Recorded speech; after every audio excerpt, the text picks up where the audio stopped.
Trayendo en primer libro de Samuel, capítulo 1, versículo 15. Estamos hablando acerca de derramar el alma ante Jehová. Y era una de las cosas que queríamos profundizar un poco más, porque habíamos mencionado de Ana, cómo ella había derramado su corazón delante del Señor.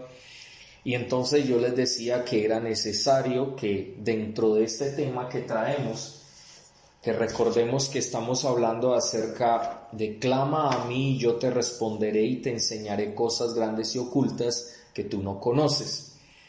En medio de todo esto habíamos hablado del responder y decíamos que era mirar o prestar atención a alguien, en este caso sería de parte de Dios, quien nos presta atención a nosotros cuando nosotros clamamos a Él, y cuando clamamos a Él, Él va a dar una respuesta. Y también, obviamente, cómo Él reacciona frente a nuestro llamado. Y teníamos 4 cosas que habíamos mencionado. La primera, cuando lo que se ora no es correcto, Dios obviamente va a decir no, tajantemente. 2, cuando el tiempo de Dios es correcto, cuando el tiempo de Dios no es correcto, Dios dice, ve despacio, espera. 3, cuando la oración y el tiempo son correctos, pero no se está bien, o sea, no estamos bien nosotros, Dios dice, primero madura en mí, en tu relación conmigo, en tu crecimiento en tu vida como cristiano, como hijo de Dios. Debes crecer, debes madurar primero, y entonces el Señor te dará lo que Él quiere darte. Y 4, cuando la oración, el tiempo y la persona están en el momento correcto, Dios dice adelante. Y en medio de todo esto, cuando hablábamos obviamente de clamar para que Él responda, decíamos que clamar tiene que ver con una forma de derramar nuestro corazón delante de Dios, y entonces quisimos poner un ejemplo para hablar sobre qué significa derramar el alma ante Jehová. Y estábamos hablando de Ana, que es uno de los mejores ejemplos en relación a derramar el alma ante Jehová. Otra persona sería David. Pero en este caso tomamos a Ana, la mamá de Samuel. En primera instancia habíamos dicho hace 15 días que derramar significa ser humildes y sencillos y reconocer que Él es Dios y que nosotros solamente somos hombres o seres humanos. Y veíamos acá, en el ejemplo que veíamos de Ana, versículo 11, dice, hizo voto diciendo, Jehová de los ejércitos, si te dignares mirar a la aflicción de tu sierva, y te acordares de mí, y no te olvidares de tu sierva, sino que dieres a tu sierva un hijo varón, yo lo dedicaré a Jehová todos los días de su vida, y no pasará navaja sobre su cabeza. Entonces, lo primero que vemos aquí en la actitud de Ana es que ella se acercó al Señor humildemente y de manera sencilla, reconociendo que Él era Dios y que ella simplemente era una sierva, simplemente era una persona que estaba aquí en la tierra para servir al Señor, es decir, un ser humano con debilidades, con defectos. Sin embargo, y a pesar de que había amargura en su corazón, porque mire lo que dice el versículo 10, ella con amargura de alma oró a Jehová y lloró abundantemente. Recordemos lo que decíamos de su contexto, una mujer que no podía tener hijos, que estaba casada con Elcana, quien tenía otra esposa que se llamaba Penina. Con Penina sí tenía hijos, pero Ana no tenía hijos y no le había dado hijos a Elcana, su esposo, y ella vivía mal porque Penina estaba encima continuamente de ella, burlándose, menospreciándola, porque recordemos que en aquel tiempo, cuando una mujer no le daba hijos a su esposo, era objeto de burla. Entonces, y de menosprecio por no poder tener familia.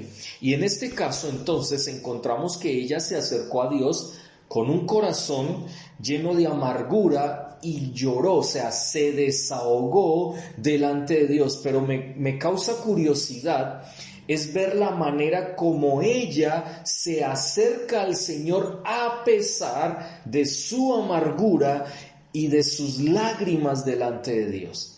Si nosotros nos acercamos al Señor hoy en día con amargura y con lloro al Señor, a veces lo hacemos por la amargura, nos acercamos a Él reclamándole, nos acercamos a Él de manera grosera, nos acercamos a Él de una manera hasta déspota y empezamos a hablarle de forma muy complicada, porque obviamente estaríamos pecando, porque lo hacemos con ira, con rabia, con amargura, porque cuando hay amargura en el corazón, obviamente vamos a tener ira en nuestra vida por algo que está sucediendo, y siempre estaríamos preguntando, pero ¿por qué? ¿Por qué me pasa a mí esto? Pero Señor, ¿por qué tú permites esto? Señor, pero ¿por qué? Y empezamos a irnos contra Él en vez de ir y hablar con Él reconociendo que Él es Dios y que nosotros simplemente estamos aquí en la tierra como siervos suyos. Y recordemos que un siervo en esa época era una persona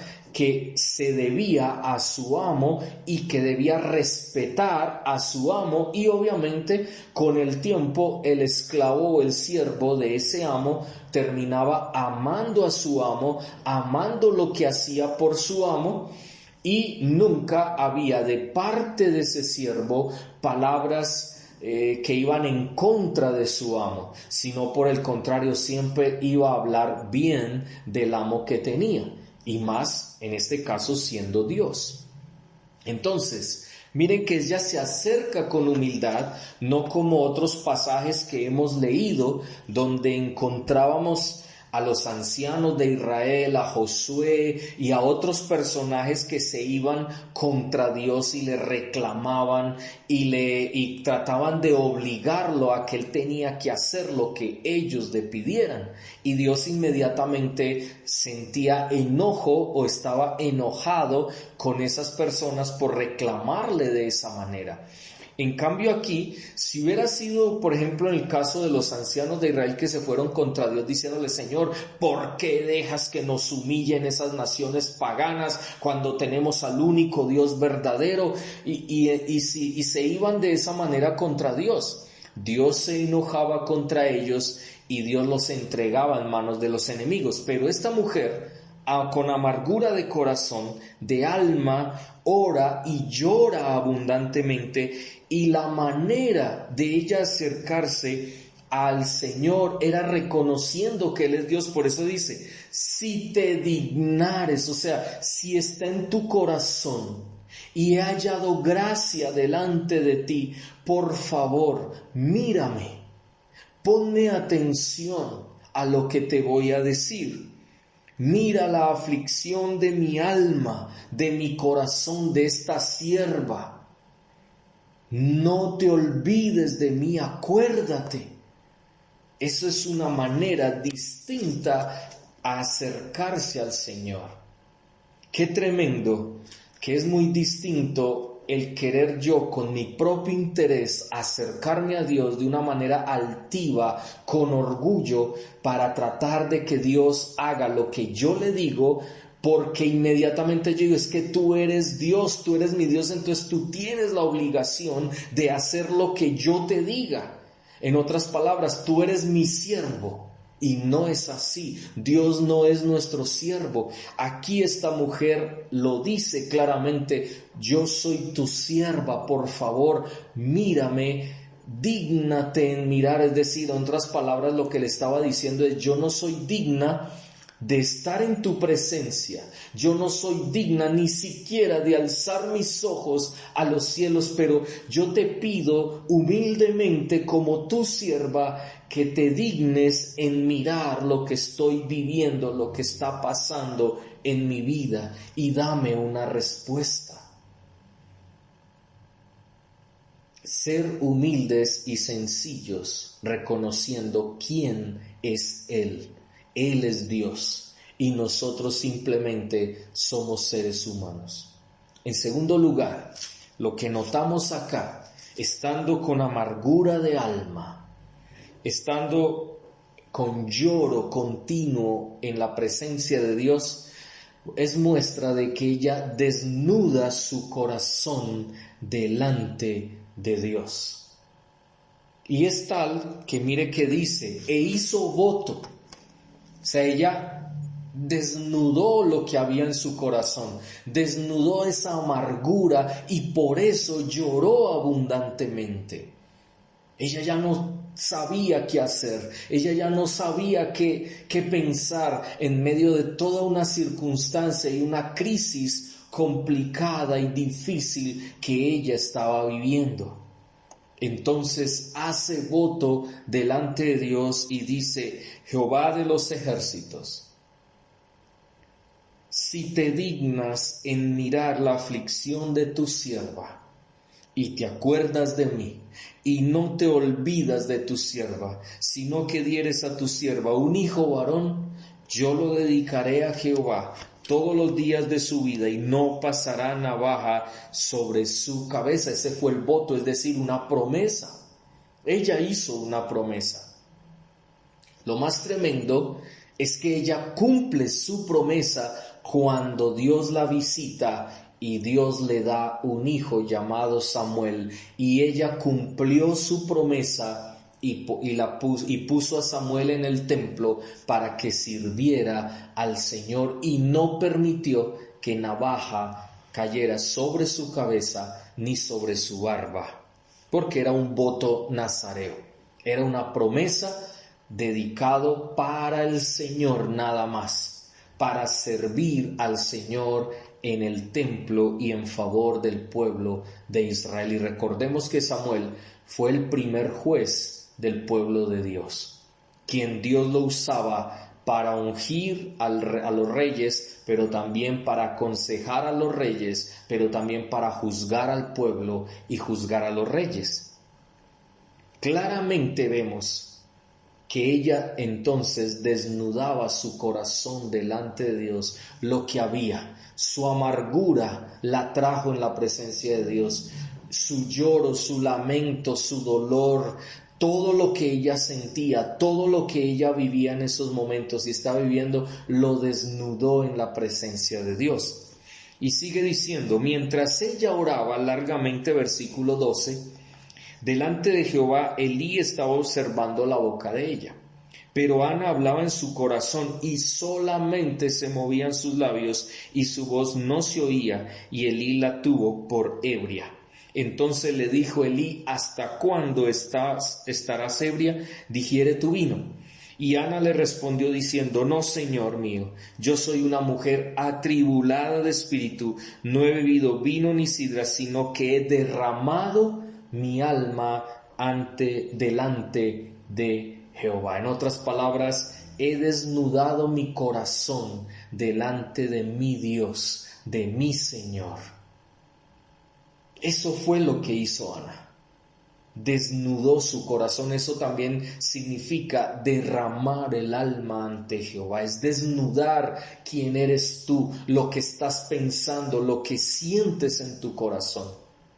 Y llorar abundantemente de tal manera que ante tu clamor, Dios responda a ese clamor y te muestre su voluntad y muestre qué es lo que quiere con tu vida. Obviamente hay muchas ocasiones, a diferencia de Ana, que nosotros hemos orado al Señor y le hemos hecho promesas.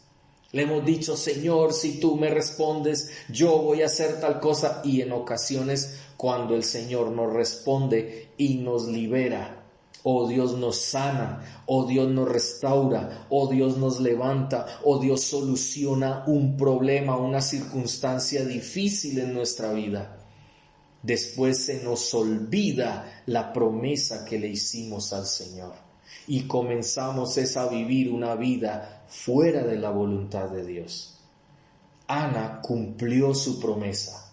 Si nosotros también clamamos al Señor y esperamos una respuesta de parte de Dios, la pregunta que debemos hacernos es: ¿y si Dios lo hace, qué vamos a hacer con lo que Dios nos dé? ¿Vamos a seguir viviendo nuestra vida a nuestra manera? ¿O vamos a mirar la misericordia de Dios de tal manera que nosotros vamos a responder de la manera que Él quiere que respondamos? Esos votos, esa promesa que le hicimos cuando llegamos a Cristo Jesús, de amarle solamente a Él, de servirle solamente a Él. El problema es que nosotros no cumplimos nuestras promesas. Y es triste, porque el Señor se duele en su corazón al ver que Él nos da beneficios, no porque Él quiera o pretenda que hay un cambalache, es decir, un cambio. Yo te doy este beneficio, entonces tú me das esto. No, Él lo hace porque nos ama. Pero lo lógico es que si tú y yo amamos al Señor, nosotros deberíamos cumplir nuestras promesas también hechas al Señor. No importa las condiciones en que estemos, lo que debemos hacer es, por amor a Él, darle a Él lo que Él merece por todo lo que Él ha hecho en nuestras vidas. Y si Él no nos responde conforme nosotros quisiéramos, de igual manera nosotros seguimos con una promesa que debemos cumplir. Entonces ahí es donde está el amor que tenemos hacia el Señor. Y aquí Ana amaba al Señor de tal manera que Él puso a su hijo y le dijo: Señor, si me das un hijo, yo te lo ofrezco para que te sirva y lo dejaré en el templo. ¿Ustedes saben lo que es para una madre soltar a un hijo? Sabemos que es difícil, es complicado, porque la mujer obviamente ama a su hijo, pero tenerse que desprender de él es muy complicado, es muy difícil. Yo sé que en muchas ocasiones puede ser que no sea un hijo, pero pueden ser otras cosas de las cuales el Señor nos está diciendo: despójate, entrégamelas para yo poder hacer mi obra en ti y responder a tu clamor. Pero el problema es que nosotros no soltamos, no entregamos ni nuestra vida ni aquellas cosas que decimos que nos pertenecen, cuando sabemos que nada nos pertenece, ni nuestra propia vida, sino que todo le pertenece al Señor. Ana tenía algo muy claro, y es que Él era Dios y ella simplemente estaba para servirle al Señor aquí en la tierra. Y si el Señor le iba a regalar un hijo, ella lo iba a dedicar para el Señor. En tercera instancia, entonces, el Señor aquí se convierte en lo más importante para su vida. Ella entendía que el único que podía ayudarle, el único que podía darle a ella ese hijo, era el Señor. Entonces, el problema es que en ocasiones, cuando nosotros decimos y le decimos al Señor: Señor, te pido que me des esto, y el Señor nos lo da, el Señor deja de ser importante y lo que Él nos dio se vuelve más importante que el Señor que nos dio la bendición. Qué tremendo eso. Y eso es una realidad en nuestras vidas. Nosotros muchas veces le pedimos empleo al Señor. El Señor nos da el empleo e inmediatamente para nosotros se convierte más importante el empleo que el Señor, a quien yo le pedí y me respondió dándome un empleo para que pudiera suplir mis necesidades. Entonces nosotros lo que hacemos es traspolar, es decir, traspasar la importancia que debemos darle al Señor, la traspasamos a las cosas que el Señor nos da o a las personas que el Señor nos permite tener a nuestro lado. Se convierten en nuestra vida cuando nuestra vida debería ser el Señor. Pero Ana, con el hecho de decirle, si tú me dieres un hijo varón, yo lo dedicaré a ti y él te servirá todos los días de su vida. ¿Qué haces con lo que el Señor te responde y te da? ¿Lo dedicas para el Señor? ¿Le das la importancia al Señor que Él tiene para ti, o es que el Señor no es importante para tu vida? Porque a veces cuando nosotros no le damos la importancia que Él tiene para nuestra vida, entonces el Señor hace parte de nuestra vida y deja de ser nuestra vida. Así como una esposa es parte de nuestra vida, unos hijos son parte de nuestra vida, pero no son nuestra vida, o no deberían ser nuestra vida. Pero hay padres que piensan, o hay esposos o esposas que piensan que su esposo es su vida, y que su esposa es su vida, y que sus hijos son su vida. Y por eso adoran a sus hijos, y por eso idolatran a sus hijos, y por eso convierten en lo más importante para sus vidas esas personas, o un empleo, o cualquier otro tipo de bendición que Dios nos da, lo convertimos en algo más importante para nosotros que el mismo Dios, quien debe ser no parte de nuestra vida, sino nuestra vida. Él sí debe ser nuestra vida, porque Él sí merece adoración, Él sí merece toda la importancia que nosotros deberíamos ver en Él para nosotros. Porque a la final, como pueblo de Dios, el día de mañana vamos a estar toda una eternidad con Él. Nosotros la eternidad no la vamos a vivir con nuestro esposo, con nuestra esposa, con nuestros hijos, no, Señor. Nuestra eternidad va a ser con el Señor, en su presencia. Y aquellos que quisieron del Señor estarán junto a Él. Aquellos que rechazaron al Señor, que no tuvieron al Señor como la persona más importante en sus vidas, o la persona esencial en sus vidas, no podrán estar con Él. Porque obviamente van a dedicarse a otras cosas y no al Señor. Y aquí Ana dedica su vida al Señor. Aquí Ana dedica su vida y dedica la vida de su hijo, diciéndole al Señor: es que si tú me das un hijo varón, tú eres más importante que mi propio hijo. Y por eso mi hijo lo dedico todos los días de su vida para servirte en el templo y para que haga tu voluntad perfecta. La pregunta que podríamos hacernos en esta noche es: ¿y nosotros qué? ¿Tú y yo qué hacemos? ¿Le damos al Señor el lugar, la importancia que Él tiene en nuestra vida? ¿O seguimos teniéndolo a un lado y solamente cuando lo necesitamos, cuando queremos que nos sirva, cuando queremos que responda a un clamor, a una petición, a algo que yo tengo en mi vida, que es que hay una necesidad, entonces, Señor, yo no quiero esto, Señor, ayúdame, Señor, por favor? Entonces ahí sí, lo hacemos parte de nuestra vida. Pero cuando alguien se hace parte de nuestra vida y nosotros, llegado un momento, ya no queremos que haga parte, entonces lo ponemos a un lado.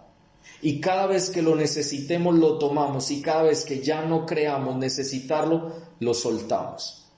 Pero cuando alguien es tu vida, permanece contigo y tú permaneces con él. Eso es lo esencial. Por eso es importante entender y comprender que ese derramar el alma ante el Señor implica que el Señor para tu vida, para la mía, debe convertirse en lo más importante, el más importante. En cuarto lugar, derramar significa entregar todo lo que somos en su presencia para vivir de acuerdo a su voluntad, pero también para unirnos a Él y unirnos a su voluntad. Dios nos ha llamado con un propósito y es muy claro, dice, a los que aman a Dios, todas las cosas les ayudan a bien. Esto es a los que conforme a su propósito son llamados. Pero para que tú, con ese llamado que Dios te ha hecho, puedas entender su propósito, debes unirte a Él y unirte a su voluntad. No puedes seguir viviendo de acuerdo a tu vana voluntad, a tu voluntad caprichosa, a lo que tú anhelas, a lo que tú quieres como persona, que son las añadiduras, que si Dios las quiere dar, las da. Pero por eso también en Mateo 6:33 dice: mas buscad primeramente el gobierno de Cristo sobre tu vida y las demás cosas serán añadidas. Siendo eso así, cuando nosotros derramamos el alma ante Dios, y Ana lo demuestra, ella se entrega y entrega todo su ser. Cuando ella dice: si dieres a tu sierva, yo voy a entregar todo lo que tengo, y aún ese hijo te lo entrego. Entrego todo por ti, porque quiero ser uno contigo y vivir conforme tu voluntad, conforme tus principios, conforme tus parámetros. Porque yo ya he vivido muchos años bajo mis propios criterios y por eso he fracasado, por eso me he encontrado a veces con barreras, a veces no se dan las cosas como yo quisiera, pero es por eso, porque vamos nadando contra la corriente de Dios. Y el Señor lo que quiere es que te unas a esa corriente para el Señor llevarte hasta donde va. Yo recuerdo en una ocasión les comentaba, no sé si ustedes lo recuerdan, una anécdota de saber cómo los grillos o los saltamontes brincan tanto. La razón es porque ellos se sitúan en una hoja o en un lugar específico, porque ellos en su instinto animal que Dios les dio, ese instinto les lleva a esperar una corriente de aire suficiente, necesaria para poder brincar. Y lo que hacen es que inmediatamente sienten esa ráfaga de viento que los va a llevar hasta donde ellos necesitan. Inmediatamente ellos se meten, se unen a esa ráfaga de viento y el viento los impulsa y llegan hasta el lugar o el sitio donde necesita ser llevado para alimentarse o para estar con otros grillos o con otros saltamontes. Eso es un ejemplo de vida que nosotros deberíamos tener presente en nosotros. Si nosotros nos unimos al Señor en su voluntad, en su propósito, en su plan para nuestras vidas, el Señor nos va a impulsar hacia el sitio, hacia el lugar que Él quiere llevarnos hacia ese propósito. Pero si nosotros vamos en contra de eso y queremos regresar atrás, como pasaba con Israel, que a todo momento recordaban: ay no, pero es que cuando yo estaba en Egipto tenía buena comida, sí, era un esclavo y me trataban mal, me golpeaban y yo estaba herido, pero no me importaba porque tenía joyas, tenía animales, tenía familia, tenía buena alimentación, es decir, lo tenía todo. Y estar aquí en un desierto, estar en este momento aquí que podemos hasta morir, pero ¿qué pasa? Siempre pensando hacia atrás, queriendo nadar en contra de la corriente, o dando brincos muy pequeños pero no llegando al lugar donde el Señor quiere llevarnos. Pero si nos unimos a Él, el Señor nos va a llevar a cumplir su voluntad de acuerdo a lo que Él estableció para nuestras vidas. Entonces, derramar también significa entregar todo lo que somos al Señor para unirnos a Él y su voluntad. Y por último, en esta noche, en quinto lugar, es ser conscientes de lo que se hace, se dice y se pide. Esta mujer pidió y ella era muy consciente de lo que estaba pidiendo, pero también era muy consciente de lo que decía, es decir, de su voto, de su promesa. Porque siempre que nosotros pedimos algo al Señor, normalmente cuando le hablamos, hacemos un voto. Eso es natural en nosotros. Pero a veces somos tan ligeros para orar, que a veces hacemos promesas y ni siquiera nos damos cuenta las promesas que hicimos y las olvidamos. Por eso cuando oramos, cuando clamamos, es necesario ser conscientes de lo que estamos haciendo, de lo que decimos y de lo que pedimos. Y esta mujer, ¿qué estaba haciendo? Estaba con amargura de alma, orando al Señor y llorando abundantemente, porque en su corazón ella anhelaba tener un hijo, pero no se queda ahí. Ella hace algo más, y es que hace una promesa. Y le dice al Señor, sabiendo que le va a hacer una promesa, le dice al Señor, dígnate en mirar la aflicción de tu sierva. Acuérdate de mí y no te olvides de tu sierva. Si le das a tu sierva un hijo varón, aquí viene la promesa que le hace al Señor y que dice con su boca, dice, yo te dedicaré ese hijo todos los días de su vida y obviamente lo dedicaré para ti únicamente. Por eso dice, no pasará navaja sobre su cabeza. Qué interesantísimo es darnos cuenta de que ella era consciente de lo que estaba haciendo. Era tan consciente que pidió un hijo. Le dice al Señor, reconociendo quién es Él, en su humildad, en su sencillez, convirtiéndolo en la persona más importante para su vida, entregando todo su ser a Él en su presencia, pero lo hace con conciencia. Ella no entrega su vida en ese momento, ahí en ese momento, no, ella siguió sirviendo al Señor, pero a la vez ella seguía reconociendo quién era Dios. Al reconocer quién era Dios, recordemos lo que dice el capítulo 2. Cuando Ana, en el capítulo 2, dice, y Ana oró. Bueno, pues sabemos, antes del capítulo 2, dice versículo 23, y Elcana, su marido, le respondió, haz lo que bien te parezca. Quédate hasta que lo destetes, solamente que cumpla Jehová su palabra. Y se quedó la mujer y crió a su hijo hasta que lo destetó. En otras, si ustedes miran atrás, ¿cómo así? ¿Qué pasó ahí? Dice, verso 19.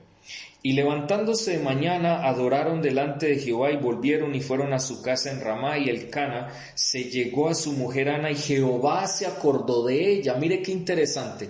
Ella le dice al Señor, no te olvides de tu sierva, acuérdate de mí. Y entonces, luego de que ellos se fueron, Elcana se llegó a Ana, es decir, tuvieron su momento especial romántico como pareja y Dios se acordó de ella. ¿Cómo se acordó de ella? Quedó en embarazo. Mire lo que dice, 20.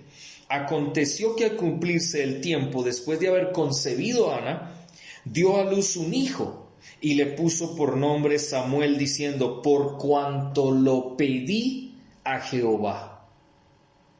Ella no dijo, ay, tuve un hijo, qué bendición, ya Penina no me va a molestar más, ahora sí, Elcana, esposo mío, te amo.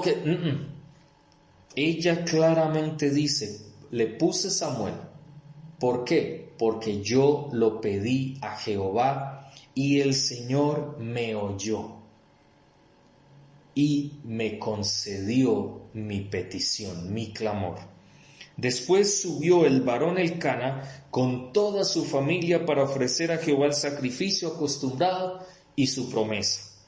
Pero Ana no subió, sino dijo a su marido, yo no subiré hasta que el niño sea destetado, para que lo lleve y sea presentado delante de Jehová y se quede allá para siempre. Qué tremendo ver la actitud de esta mujer, una actitud donde demuestra que ella había puesto a Dios como la persona más importante para su vida, a quien le había prometido y que le iba a cumplir su promesa. Después que lo hubo destetado, versículo 24, lo llevó consigo con 3 becerros, un efa de harina, una vasija de vino, y lo trajo a la casa de Jehová en Silo, y el niño era pequeño. Y matando el becerro, trajeron el niño a Elí, y ella dijo, oh Señor mío, vive tu alma, Señor mío, yo soy aquella mujer que estuvo aquí junto a ti, orando a Jehová. Por este niño oraba, y Jehová me dio lo que le pedí. Yo pues lo dedico también a Jehová, todos los días que viva será de Jehová. Y adoró allí a Jehová. Qué bonito ver esa actitud en ella. Cumplió su promesa, porque aún su hijo le pertenecía a Dios, porque ella era consciente que quería un hijo, pero no lo quería para el mundo, no lo quería para el mal, lo quería para servir al Señor. A diferencia de hoy en día de los padres que quieren tener hijos para realizarse como padres, es más algo carnal, más un sentimiento banal, pero nunca lo hacen para que ellos le sirvan al Señor. Si no, ay, yo quiero tener muchos hijos porque yo siempre he soñado tener muchos hijos, pero ¿para qué? ¿Para el mundo? ¿Para que se pierdan en el infierno? ¿Para que sean malos en esta tierra? ¿Para que sigan los caminos de todo el mundo? ¿O realmente mi pensamiento cuando yo voy al Señor, soy consciente de que estoy pidiéndole al Señor algo que no es para mí, sino que debe ser para el Señor? Pero el problema es que, volvemos al punto, somos tan ególatras, tan egocentristas, que siempre le pedimos al Señor, pero para nosotros. Para que el Señor nos dé felicidad, para que Dios nos llene nuestro hogar, para que podamos ver a nuestros hijos, para que podamos decir realmente cumplí en esta tierra, me siento feliz porque tengo hijos, porque tengo una esposa. Pero unos hijos que se van al mundo, unos hijos, una esposa, un esposo que están en el mundo. Entonces, ¿qué pasó? ¿Hemos verdaderamente derramado nuestro corazón delante de Dios y hemos sido conscientes de lo que hicimos, de lo que dijimos y de lo que pedimos? Yo creería que tal vez no. Nosotros pedimos, sí, pero no somos conscientes a veces de lo que pedimos, porque muchas veces no pedimos para el Señor, para la gloria de Dios, sino para nuestros deseos egoístas. Bien lo dijo Santiago. Vamos a la carta de Santiago, capítulo 4, que es un texto que habíamos mencionado días atrás. Dice: codiciáis y no tenéis. Capítulo 4, versículo 2. Codiciáis y no tenéis. Matáis y ardéis de envidia y no podéis alcanzar. Combatís y lucháis, pero no tenéis lo que deseáis, porque no pedís. Entonces uno diría, pero Señor, pero ¿cómo así si yo sí he pedido? Pero dice, pedís y no recibís porque pedís mal, porque lo usamos para gastar en nuestros deleites. Eso habla de nuestro egoísmo, porque siempre lo queremos es para nuestro deleite. Quiero una esposa para mi deleite, no para tener un hogar para la gloria de Dios, porque lo que menos pensamos es en la gloria de Dios. Pensamos en, ay, yo quiero tener una esposa, qué rico, para tener hijos, para tener un hogar, porque me siento solo, pero eso es todo. O una esposa o una mujer, ay, yo quiero tener mi esposo para tener hijos, para realizarme como esposa, realizarme como mujer, al tener hijos, etcétera, etcétera. Nunca piensa en, yo quiero tener un esposo para la gloria de Dios. Yo quiero tener unos hijos para la gloria de Dios. No pensamos en eso. No pensamos en que esos hijos sean para la gloria de Dios, ¿no? Los trajimos al mundo para que vivan acá y se levanten y nosotros ser padres, y sea bueno o mal padre, igual no importa. Todos tenemos errores. Pero verdaderamente ese no es el camino, esa no es la situación que vemos acá. Por eso derramar el alma ante Jehová, clamar al Señor, es algo distinto a lo que nosotros hemos conocido o que de pronto en algún momento nosotros hemos querido hacer. Porque lo que nosotros hemos querido hacer es simplemente, Señor, cúmpleme mis caprichos, cúmpleme lo que te pido. Dame un dulce, dame una crema, como hacemos con un papá. Papi, yo quiero crema, papi, yo quiero un helado, papi, yo quiero pollo, papi, yo quiero... Y siempre piden y piden y piden, y el padre a veces les da, otras veces no tiene, no le da. Pero a veces cuando un hijo se acostumbra siempre a que le den, obviamente termina volviéndose caprichoso. Y entonces si no le dan, hace morisquetas, se tira al piso, llora, grita, creyendo que con eso puede llegar a mover el corazón de un padre. En el caso con el Señor, si nosotros vamos con esa misma arrogancia que viene un niño pequeño o un niño a nosotros a pedirnos algo y le decimos que no y nos tiramos al piso delante de Dios, Dios dice no. Porque primero no es la manera, debemos ser humildes, sencillos. 2, debemos reconocer que Él es Dios. Debemos desnudar nuestro corazón delante de Él, convirtiéndolo a Él en lo más importante para nuestra vida, entregando todo lo que somos a Él, uniéndonos a Él y a su voluntad y siendo conscientes de lo que estamos haciendo, de lo que estamos diciendo y de lo que estamos pidiendo. Es que Él es Dios.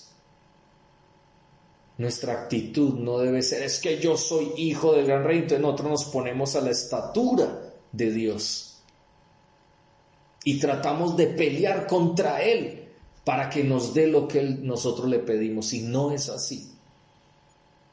Como esta mujer, como Ana, derramó su corazón delante de Él, así nosotros deberíamos aprender de ese gran ejemplo que fue ella y derramar nuestro corazón también delante de su presencia. No seguir haciendo las cosas a nuestra manera, sino a la manera de Dios. Porque Él nos dice, clama a mí y yo te responderé. Pero realmente hemos clamado de la manera correcta para que Él nos responda. Y si Él nos responde que no, porque no es el tiempo, porque no es correcto, porque no es Él no quiere darnos eso porque nos haría daño, ¿vamos a aceptar un no como respuesta? Si Él nos dice, mira, espera, no es el tiempo, espera. Es lo correcto, pero no es el tiempo, espera. O si Él nos dice, o nosotros estaríamos dispuestos a esperar el tiempo que Él quiera que esperemos. O si Él nos dice, Primero necesitas madurar, crecer, y yo te responderé, es decir, yo te daré. Yo te daré lo que tengo para ti. Realmente nosotros buscaríamos madurar, crecer en el Señor para poder recibir de Él la bendición que quiere darnos. ¿O solamente aceptaríamos que Él nos dijera sí, hágale, no hay problema, adelante? Mire las diferentes formas como el Señor nos puede responder. A Ana el Señor le respondió, primero porque era su propósito.